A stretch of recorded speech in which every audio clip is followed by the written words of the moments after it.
Good morning. This is Visit Mema. Mema. Mema. That's what I say, but I spelled it Mema. Anyway, good morning to you. I've been to my sister's and I hope you enjoyed the video of her she shed. She's been working on that quite a while. And of course she's been dreaming about it all since she was about this big.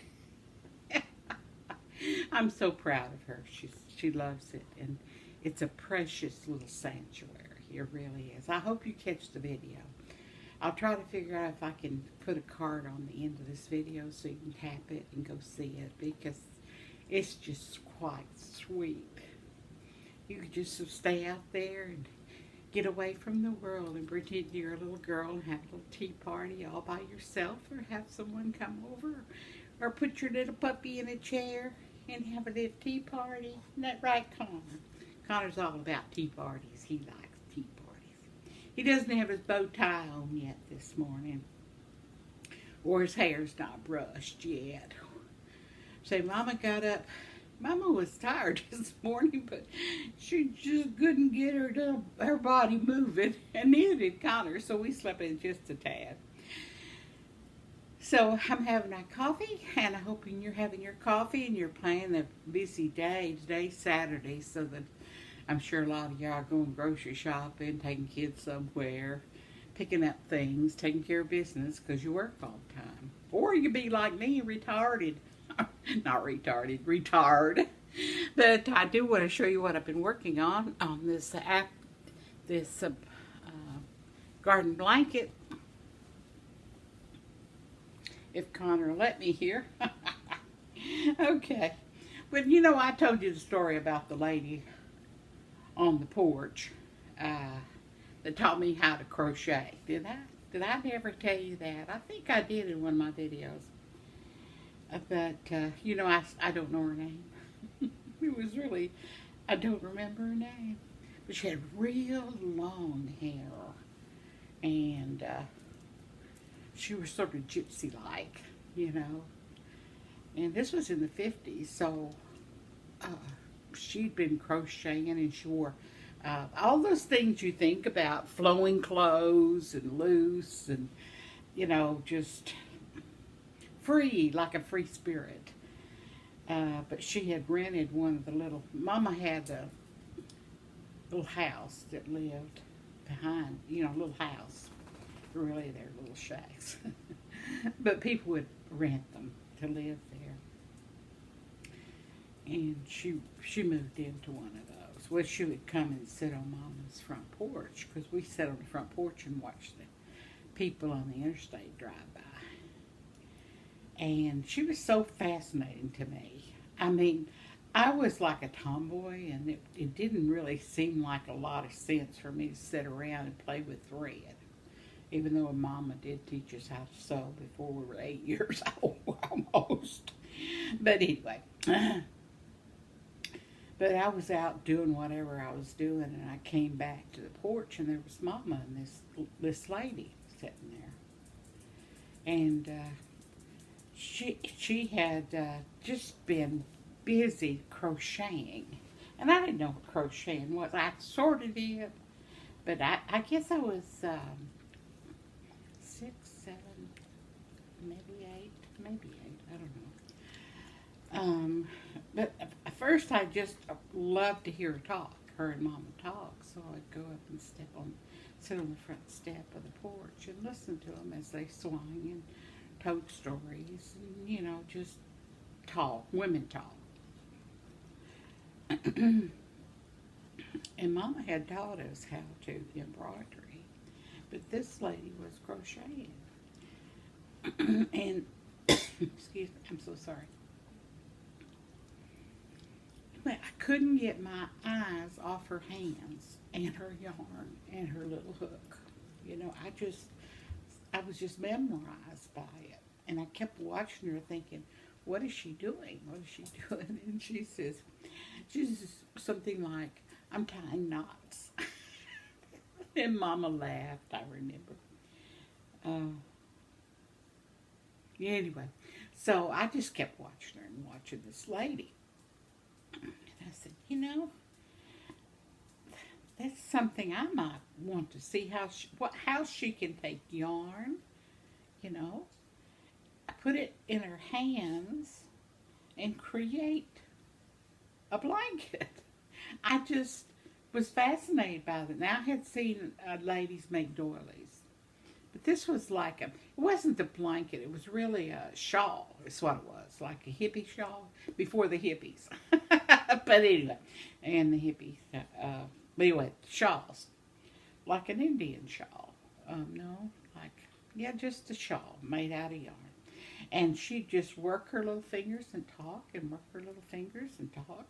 And I can remember the air blowing and her hair sort of moving as she was crocheting, and then she was talking to Mama, and Mama talking to her. Well, Mama was a talker, so I couldn't. But anyway, we were sitting there. I get a long story for it. I was fascinated by her. And she finally noticed that I was just watching her hands, She says, "Do you want to see what I'm doing?" I said, "Oh, no, not really, And then eventually I just couldn't stand it. I had to go up there and sit by her. So I sat Mama and my little sister and me, the lady and me. We were on this swing. Of course, we were little kids, so we weren't very big.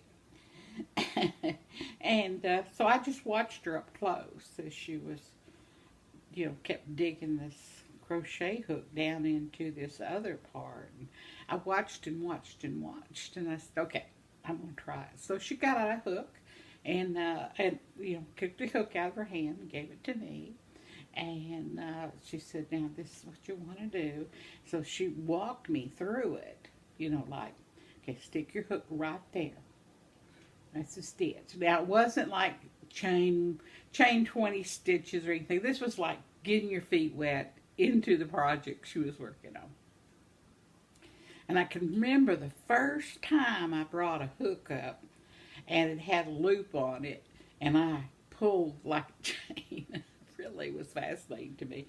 And I said, "Oh, I can do this."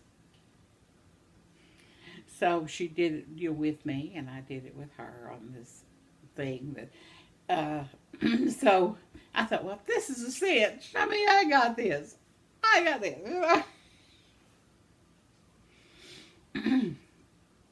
So the next time she came, she brought me some yarn, and it was maroon. I'll never forget. One of the ugliest colors I'd ever seen in my life, I thought.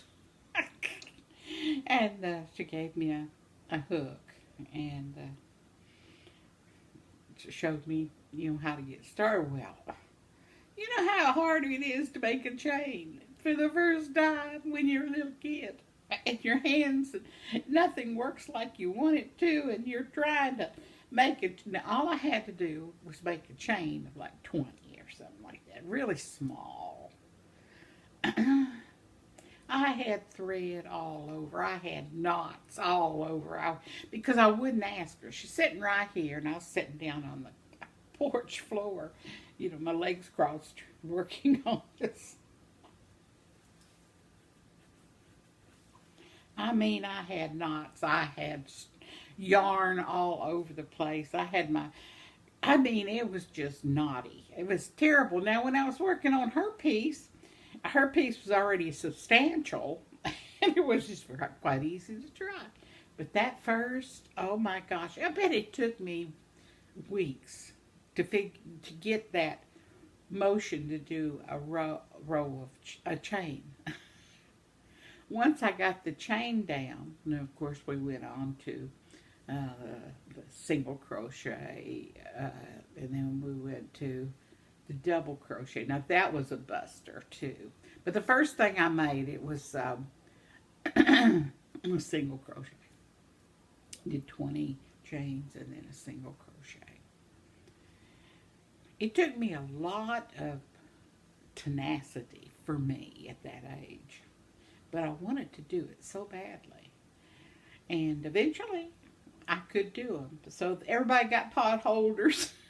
And Grandma got pot holders. I was begging for yarn. Because yarn is, Mom didn't have money to buy yarn or anything like that. And so it was sort of like a very expensive hobby, even though Mother embroidered, but the thread was less expensive than yarn was. And you bought yarn differently than you do now. I mean, now we've got these real nice little skeins, and you can buy them all different ways. Now they've got this new one you can buy, yarn that just, it won't ever tangle, you know, as it's coming out of the thing, because it's the way it's wrapped. Look online. I think you'll be surprised what it is, but it's a new way of the manufacturers produce yarn for users that would be easier for us and you, your future crocheters, or the crocheters that's been doing it as long as I have, or longer. But anyway, that's how I started crocheting. I think it was 54, 55, something like that, 1955. I really wasn't ever great, but I could make, you know, bonnets. But when I became a teenager, well, the hippie season, you know, we had to make shawls. And we had a good time making shawls too, sitting around crocheting, you know, and letting our hair grow out and looking really, I don't know what we were thinking. And then we used the vegetable cans, no, orange juice cans, you know, the ones that go in the freezer, take them off and use them to curl our long hair. I wish I had some pictures of us. You would not believe. You would not believe. But anyway, crocheting. So we made shawls during that time, and then I learned to knit, and then as I had babies, I made sweaters and things like that. And then after my kids got grown, and I just kept on crocheting. It's something that you can carry a lifetime. As long as your hands and your eyes are all good. Anyway, that's enough about that. Okay, here I am today. This is Saturday. And what I've done, I guess y'all have seen my little rings. Now, these are crocheter rings. And if you look at them, they hold the thread. My hands are sort of numb and I can't feel the thread. So this really helps me to get the tension. I don't know if you can see it or not. Let's see. Can you see them? They're little swans. This is what they are. You can get them at Amazon. My sister bought this pair for me, and I lost one the other day, and I was just crying. So when I visited her yesterday, she gave me another one. But anyway, I use those a lot. Only because I need to keep the thread, you know, sort of tense, you know. Okay, but anyway, here we go. Okay, I put the gray. Let's see if I can make this little slip out. Okay. Let me put this up. And you see I put flowers.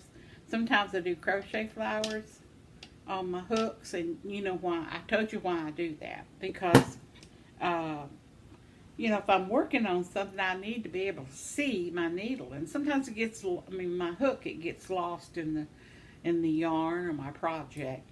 And every time I have something like this added, and it's just, I use a rubber band and pieces of yarn and whatever.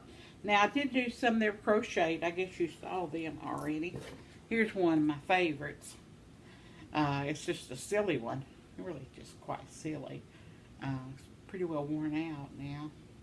I may have to make a new top for it. But anyway, but you always know where it is and you're crocheting. And this is nice and warm. I put yarn there, see. Again, I just crocheted the flower and then took the yarn from the flower and made it green, and then just kept winding and winding and winding and winding, and add a rubber band under there somewhere. And just kept going until I got, you know, what I wanted and how I wanted it to feel, and also just to see the happy little flower looking out at your work, see. I mean, take your time. You can figure it out. Some people use tape, you know, like florist tape, but I mean, I didn't mess with any of that. It's just yarn and some stitches and a rubber band. And I have made them without rubber bands if I'm in a pinch, you know, because sometimes you just don't have rubber bands sitting around. But anyway, I enjoy being. It makes me less stressful when I'm looking for a hook and I can find them this way. Yeah. Anyway, so here is where I am now on my flower, my secret garden blanket. Now you saw, remember how we had it going? I stitched down the daisies. You can see here how I stitched them down. If you can tell, the lighting is not very well. But anyway, I stitched them down. And then I added the tulips. And then I added a little gray. I like that gray very much. And then I'm flipping it over. And I decided I'd do something different on the other side. And this is what I did. I put the pom-poms stitches in, which we did the other day. Little pom-pom stitches. And then I did the same stitches I did for the tulips on the other side. You know, double crochet stitch, double crochet stitch, and it forms your little V. And I made 2 V's because these were going to be really big flowers. And these are my little, they're between a shell flower and a tulip. And they're really easy to make. Takes a lot of yarn. It does take a lot of yarn. I wish I could show you the stitch. And I don't know if this stitch is out there or not. All I can tell you is I do like a double crochet and keep the last stitch on it. You know, like we do the pom-poms. You know, when I make 3 or 4 stitches for them. Not pom-pom, but this little things here. And then instead of pulling all the way through, I just pull like Tuscan kind of stitch, crochet stitch. And then I made it so the back looks like this. You can see. But the front looks like this. So I'm going to finish these across, and since I did the 2-stitch V-stitch here, I may make the petals with different colors. Like the stitch behind, I may add some yellow or dark color of, you know, another bloom coming out of that. But I haven't made up my mind if I want to do that or not. But I enjoy putting all these colors together. I found this the other day from when I made mittens last winter. And I thought, somehow this is going to have to go in one of these flower designs. Or if I had enough, which would be great, I could make a border using this in with the whites and the other colors. I haven't decided on a border because it's not big enough yet.